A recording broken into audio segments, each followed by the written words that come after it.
अस्सलाम वालेकुम dear students, hope so all of you will be fine and feeling well. मैं एहसान सालार एक दफ़ा फिर अपने यूट्यूब के प्लेटफॉर्म से आपकी खिदमत में हाजिर हूँ। डियर स्टूडेंट्स, कल मैंने वीडियो रिकॉर्ड की थी इसी लेक्चर पे, लेकिन कुछ टेक्निकल उसमें फ्लॉज इश्यूज थे जिसकी वजह से उसका वॉइस रिकॉर्ड नहीं हो पाया था। तो आज फिर मैं इसी लेक्चर को जो है वो रिपीट कर रहा हूँ। कल के जो क्लास था उसमें मैंने आपको एक वोकेबलरी करवाया था जिसका पार्ट ऑफ स्पीच एडजेक्टिव था, डेंजरस के वोकेबलरी था। किसी भी लफ्ज़ के आखिर में ओ यू एस आ जाए वो याद रखना, वो हमेशा एडजेक्टिव होता है। तो कोई भी लफ्ज़ अगर आपको इंग्लिश में दिखता है और अगर वो ओ यू एस पे ख़त्म होता है तो फिर वो एडजेक्टिव होता है। तो डेंजरस का मतलब हम सबको पता है ख़तरनाक, लेकिन फिर से वही बात है कि ये जो वोकेबलरी है ये हम लोग काफ़ी इसको रिपीट कर चुके हैं, अब ये पुरानी हो गई है, इसका वैल्यू ख़त्म हो चुका है। मॉडर्न राइटर्स प्रेफर करते हैं या वो लिखते हैं इसके बाकी सिनोनिम्स जो कि with the passage of time evolve होते हैं। मैंने कहा था सिनोनिम्स एंटोनिम्स आपके एक्सप्रेशन को बिल्ड करने में आपकी हेल्प करेंगे। मैंने कहा था सिनोनिम्स एंटोनिम्स आपके सिनोनिम्स एंटोनिम्स के क्वेश्चन को टेकल करेंगे, साथ में ये आपके कॉम्प्रिहेंशन में हेल्प करेंगे और ये आपके एक्सप्रेशन को बिल्डअप करता है। तो आज की क्लास की जो वोकेबलरी है डेंजरस है, डेंजरस मतलब खतरनाक होता है कोई चीज़, तो ये एडजेक्टिव है। तो अगर कोई चीज़ डेंजरस है तो फिर वो हज़ार्डस है, तो हज़ार्डस मतलब भी खतरनाक होता है। मैं कहता हूँ जी the weather of Lahore is hazardous for the health of the people, for the health of people। तो वो जो पीपल है उनके हेल्थ के लिए जो लाहौर का मौसम है वो हज़ार्डस है, मतलब वो ख़तरनाक है। तो जी अगर वो हज़ार्डस है तो वो प्रीकेरियस है, और प्रीकेरियस का मतलब भी ख़तरनाक ही होता है। तो the situation of the middle east is precarious, middle east की सिचुएशन जो है वो प्रीकेरियस है। या मैं कहता हूँ कि he lives in a precarious area, या मैं कहता हूँ कि going home at night alone is precarious, घर रात को अकेले जाना खतरनाक है। तो अगर वो प्रीकेरियस है तो वो परनिकियस होता है, परनिकियस का मतलब खतरनाक होता है कोई चीज़। और अगर वो परनिकियस है तो वो प्रीलियस है, प्रीलियस का मतलब खतरनाक होता है। और अगर प्रीलियस का मतलब खतरनाक है तो फिर अलार्मिंग है, थ्रेटनिंग है, इसी तरह रिस्की है, फेटल है, तो फिर इन सब का मतलब होता है कोई भी चीज़ जो खतरनाक हो।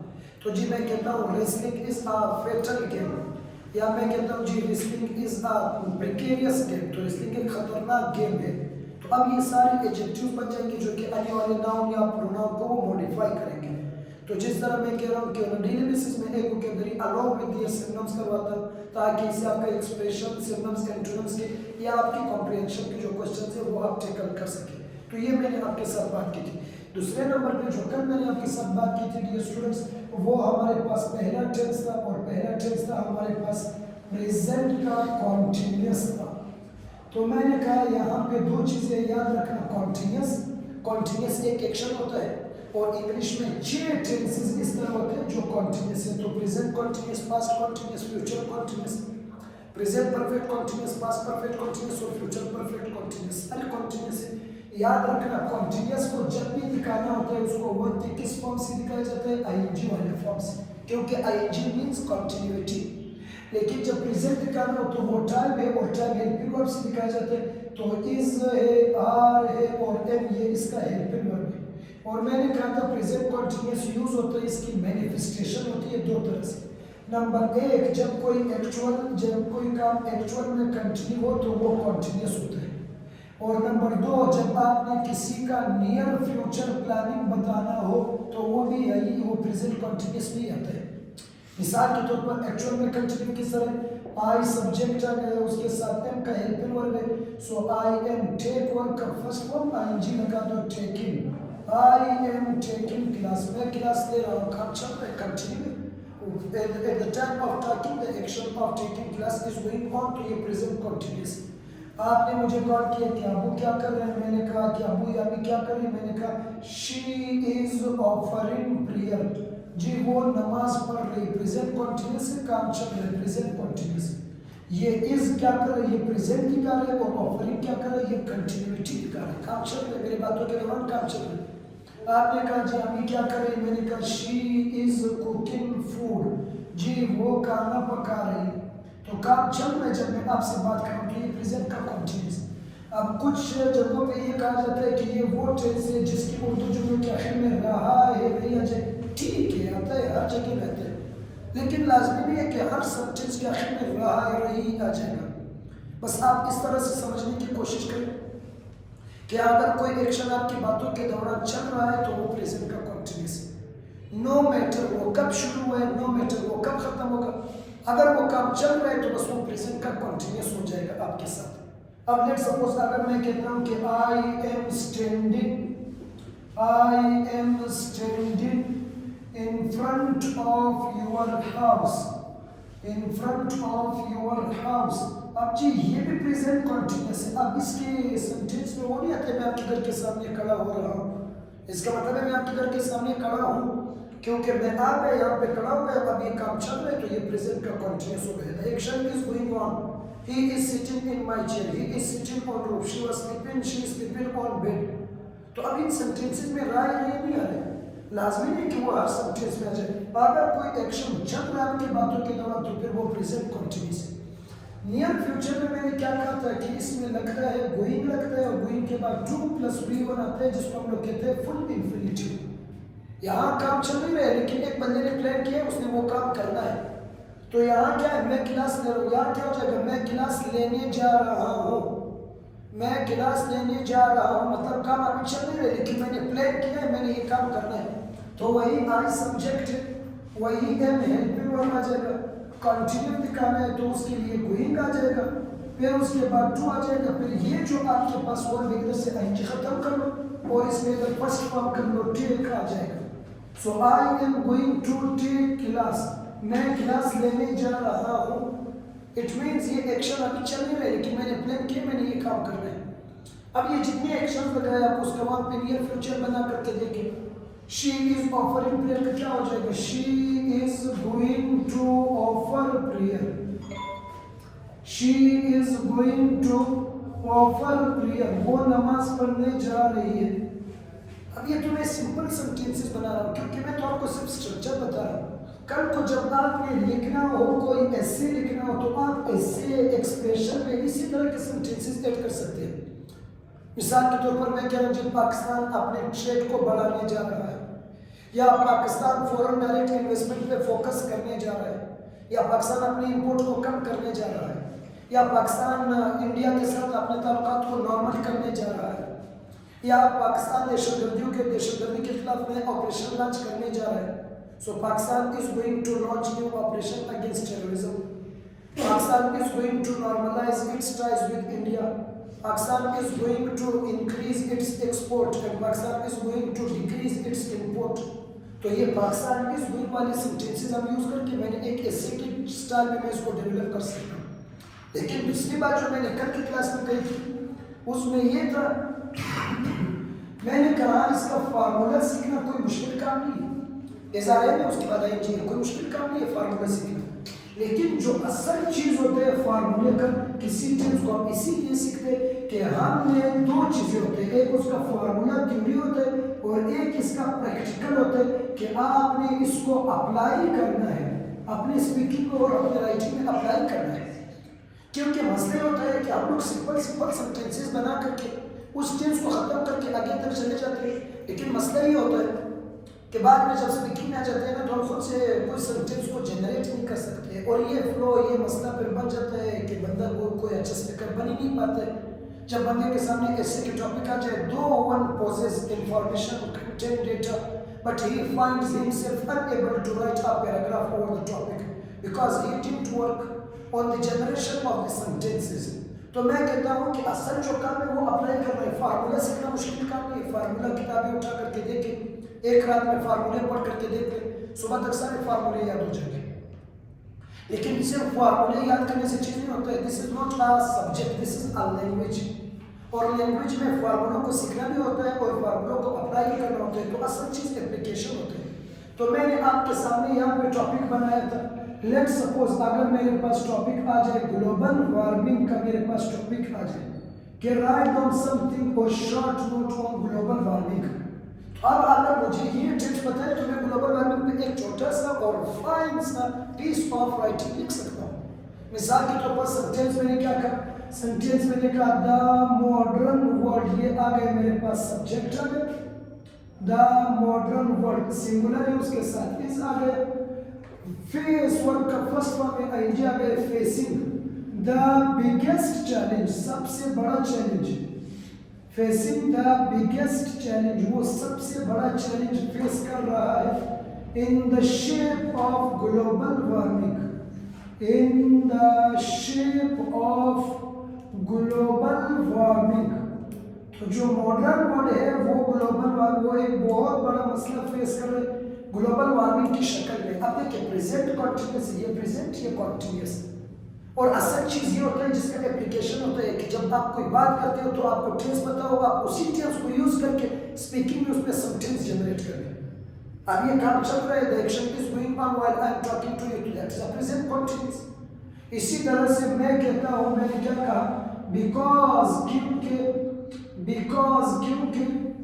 द लेवल्स, जो लेवल्स है सब्जेक्ट है, अब सब्जेक्ट लेवल्स प्लूरल है तो मैं इधर से आर उठाऊंगा। So the levels of seas, जो लेवल्स है आपकी सीज के, वो क्या कर रहे हैं, प्लूरल है तो आर आ जाएगा। राइज, वर्ड का फर्स्ट फॉर्म है, आईएनजी लगा दो, राइजिंग। किस तरह से, ड्रामेटिकली, तो ये मेरे पास आ गया कि the levels of seas are rising dramatically, जो समंदरों के लेवल्स है वो बड़े ड्रामाई अंदाज में बड़े हो गए। इसी तरह से मैं कह रहा हूँ जी, जो आपकी ग्लेशियर्स होते हैं, जो आपकी ग्लेशियर्स है, प्लूरल है तो फिर आर लगा होगा, ग्लेशियर्स आर मेल्टिंग, जो ग्लेशियर्स है वो मेल्ट हो रहे हैं।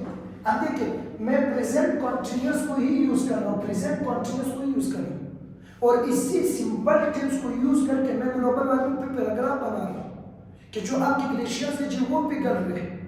इसी तरह से फिर मैंने क्या कहा, फिर मैंने कहा कि जी द पैटर्न्स ऑफ वेदर्स, जो पैटर्न्स है किसके, ऑफ वेदर, जो आपके मौसम है, the patterns of weather, pattern subject है तो ये प्लूरल है, और प्लूरल के साथ हम लोग क्या लगाते हैं, आर लगाते हैं।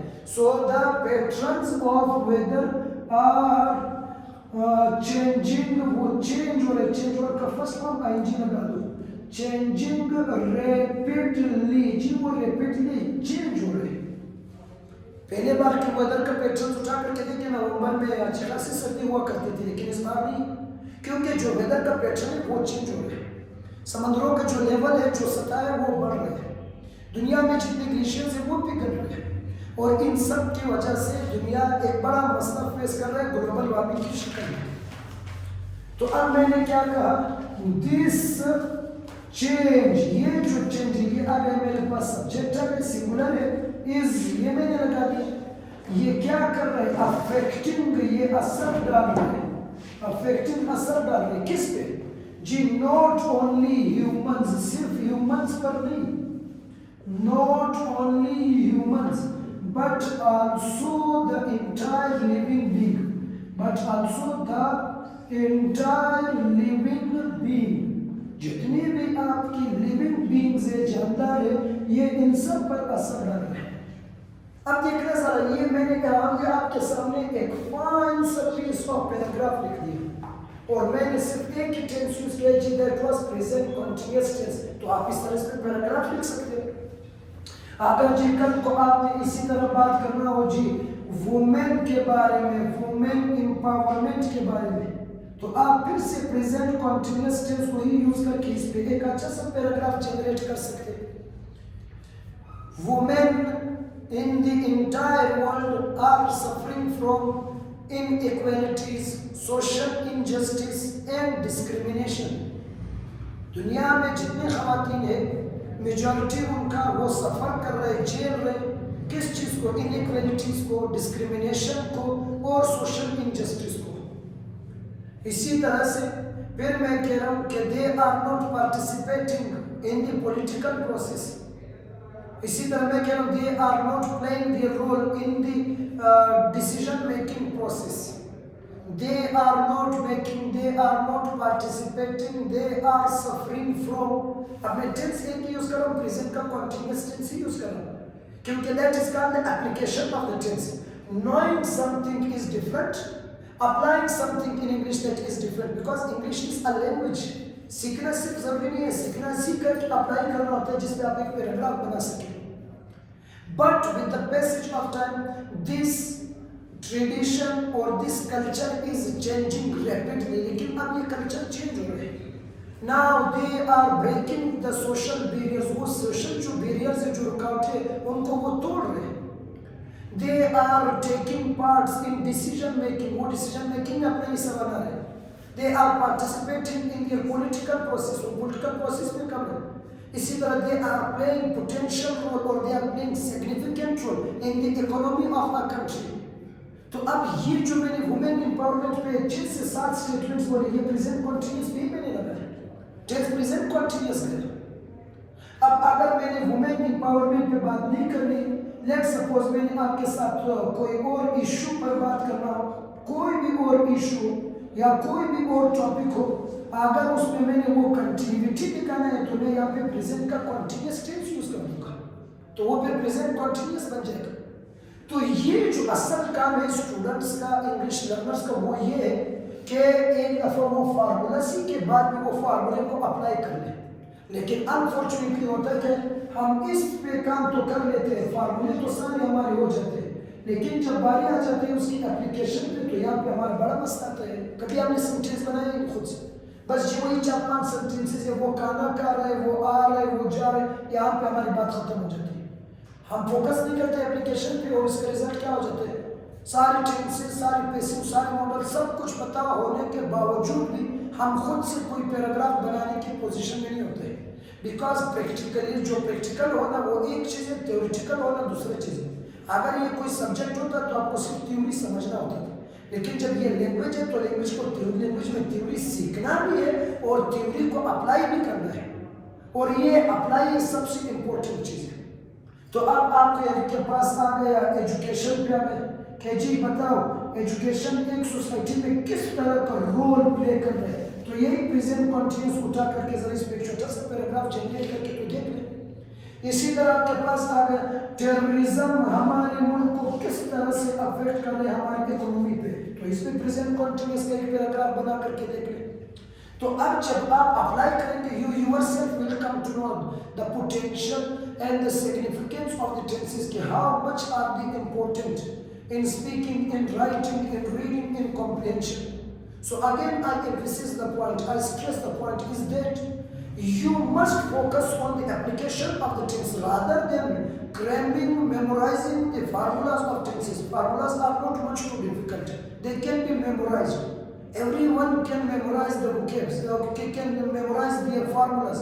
But the thing is that when we come to application of the formulas, we face difficulties, we face certain challenges because we have not worked on their application, and that becomes a nightmare not only for students but also even for speakers, that they find themselves unable to generate a single piece of paragraph.